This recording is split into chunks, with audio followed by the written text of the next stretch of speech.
أن عبد الله بن عمر كتب إلى عبد الملك بن مروان يبايعه ويقول وأقر لك بالسمع والطاعة على سنة الله وسنة رسوله فيما استطعت. Hari odo hadis dulu ke defter odo ning jamur do. Kitab al-i'tisam min Sahih Bukhari. Ma mana al-i'tisam? At-tamassuku bil kitab wa sunnah ala fahmi salaf as-salih rahimahumullah tabaraka wa ta'ala. إذن وهذا الحديث يقول الإمام البخاري رحمه الله تبارك وتعالى حدثنا إسماعيل وعبد الله بن قويس وعبد الله بن ويس حدثني مالك والأصبحاني. من هو المالك الأصبحاني؟ من هو؟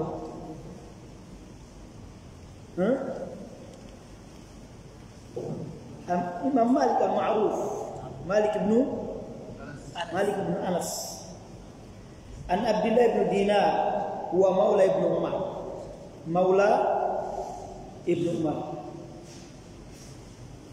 أن عبد الله بن عمر كتب إلى عبد الملك وهنا لطيفة. وهنا ماذا؟ لطيفة من لطائف السند. ما هو؟ رواية المولى عن من؟ المولى. وهذا من اللطائف في أسانيد الحديث. مولى أنني مولى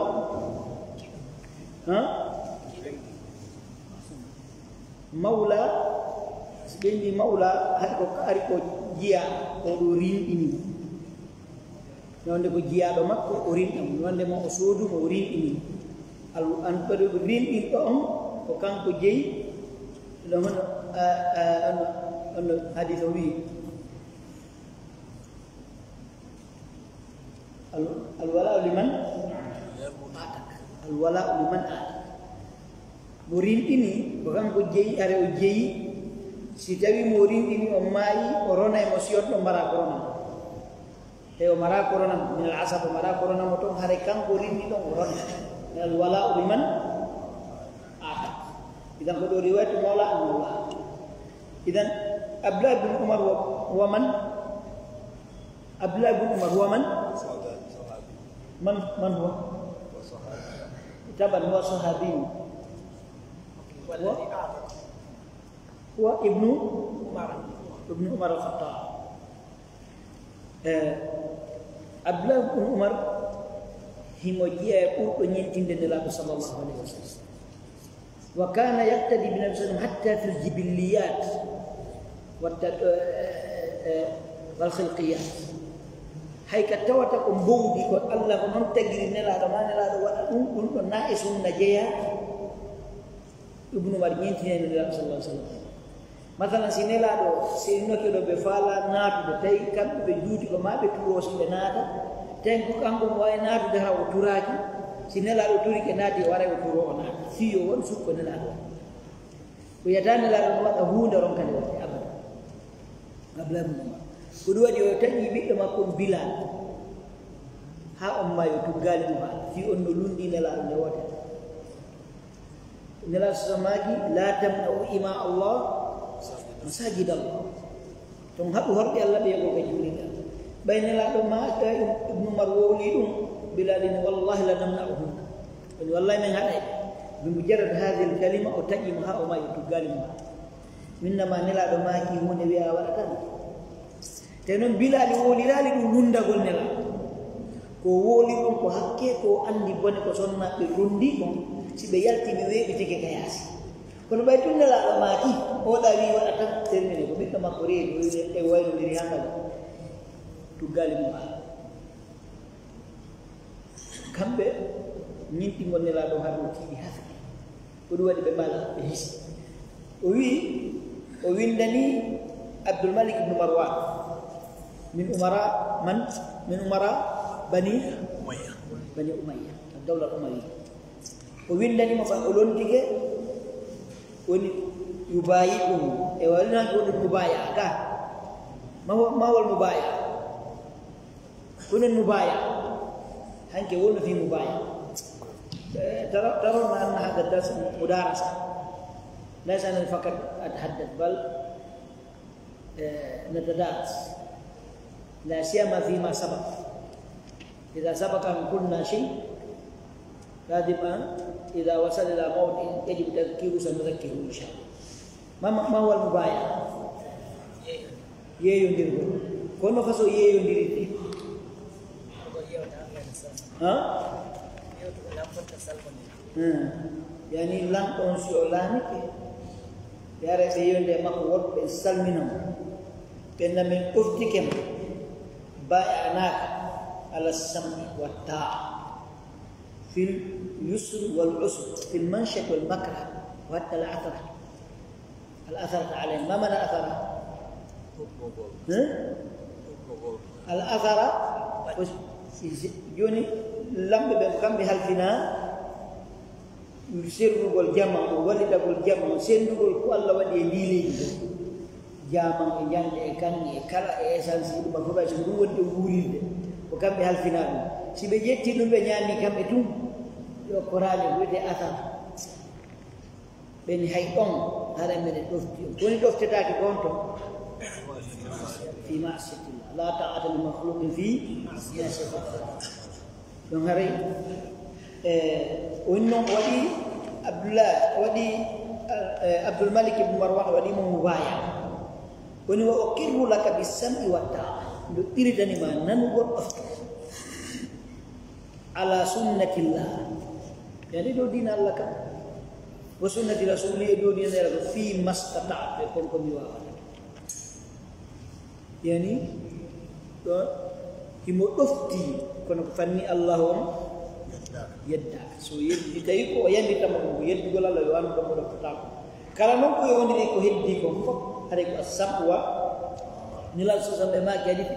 ibad musariya on be ma wa in ta'ammar alaykum abdul habashi haysde ko maccu ko habasha lami no waddi on ko de ko sabwa watta ngar yeyinu yewtu non hatu ni na yele yewtugol wete ko sabwa watta Asalnya kalau makiri faham pun kalian enggak, itu pasal kota. Kedua ni, selata mudaharat, selata. Sebenarnya, kau ada itu pun lor rawat mudah. Kalau orang juga bewar, si tawi wani jun awalan be darti ke benyami ku fujai ko be burnori hore mappe tum kambe tum. Besatini esansi besatini mar besatini nyamete besatini bijini fu كنا جماعة بل سبق هذا السؤال الصحابة سألوا هذا السؤال النبي صلى الله عليه وسلم كنا لا ما ماجي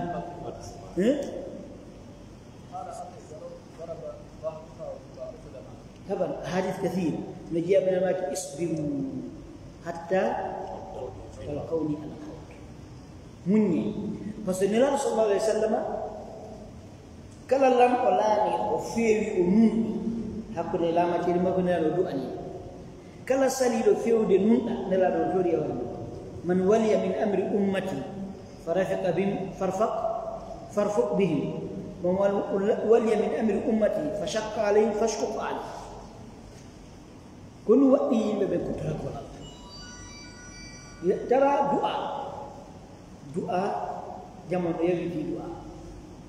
kono du'a no mari kural moolana ngal lopata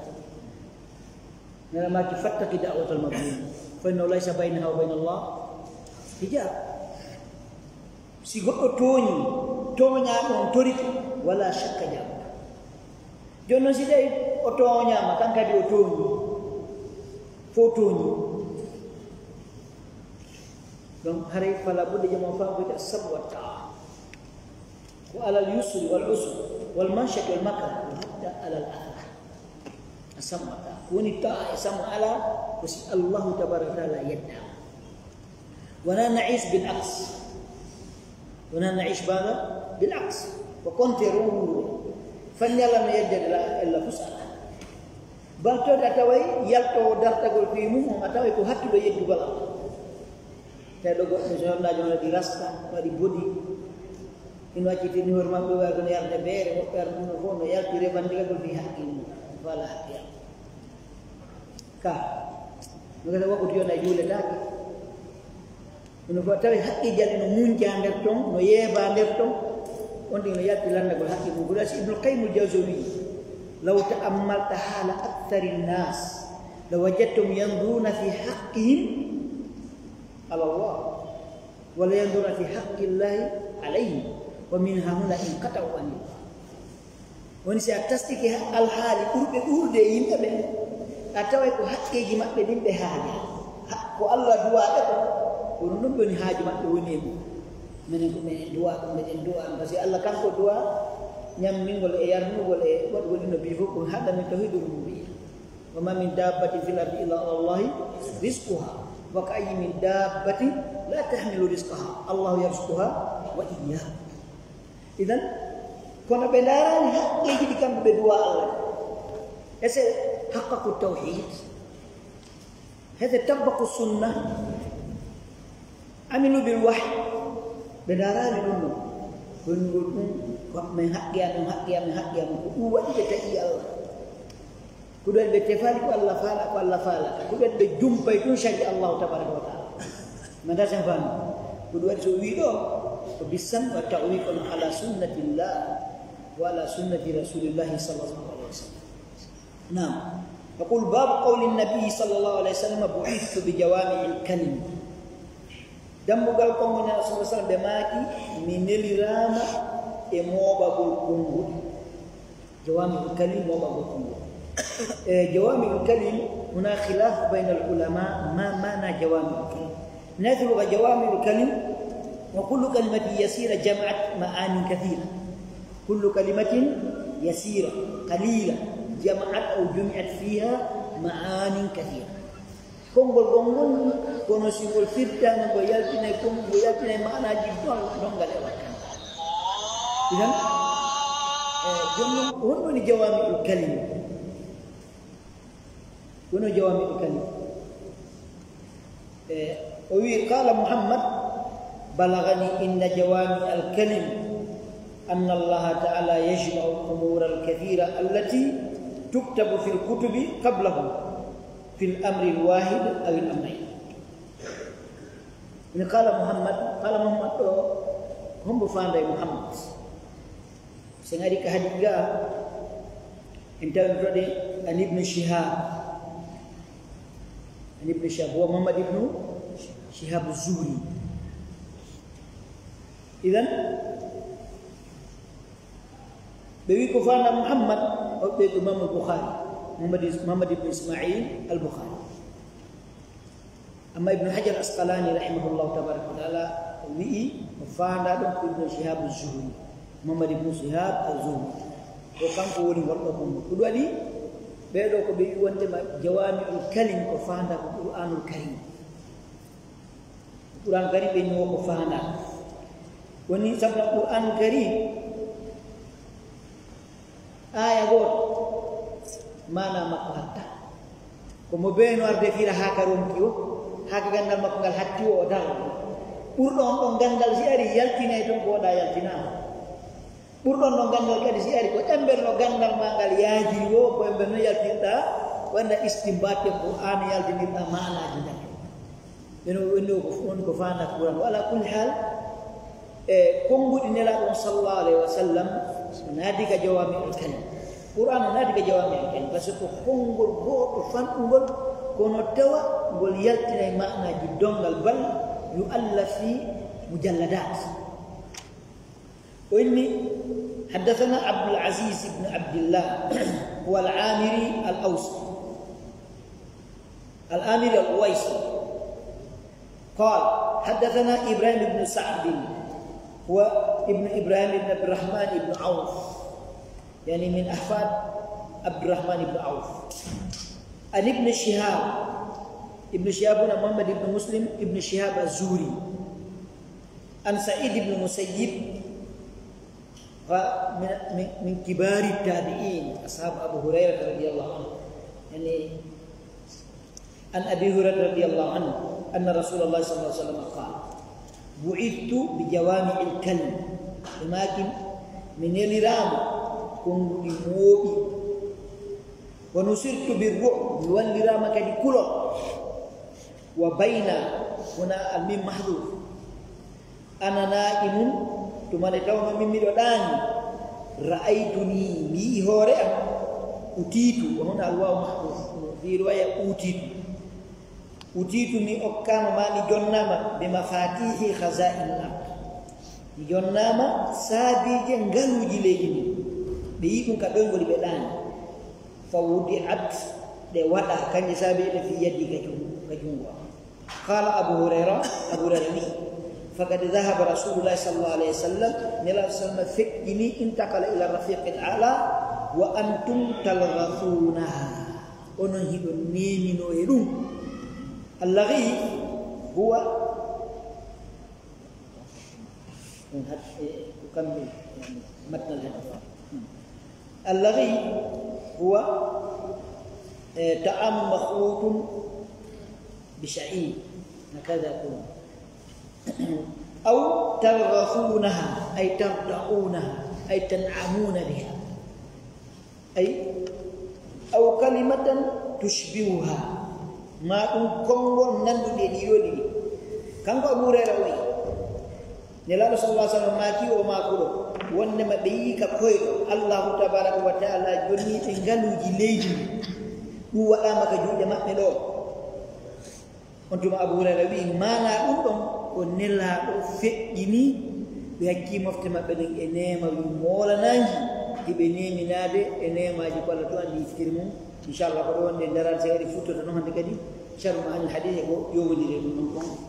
indara be hebbe fi dum ko tutto sallallahu alaihi wasallam ala rasulihi wa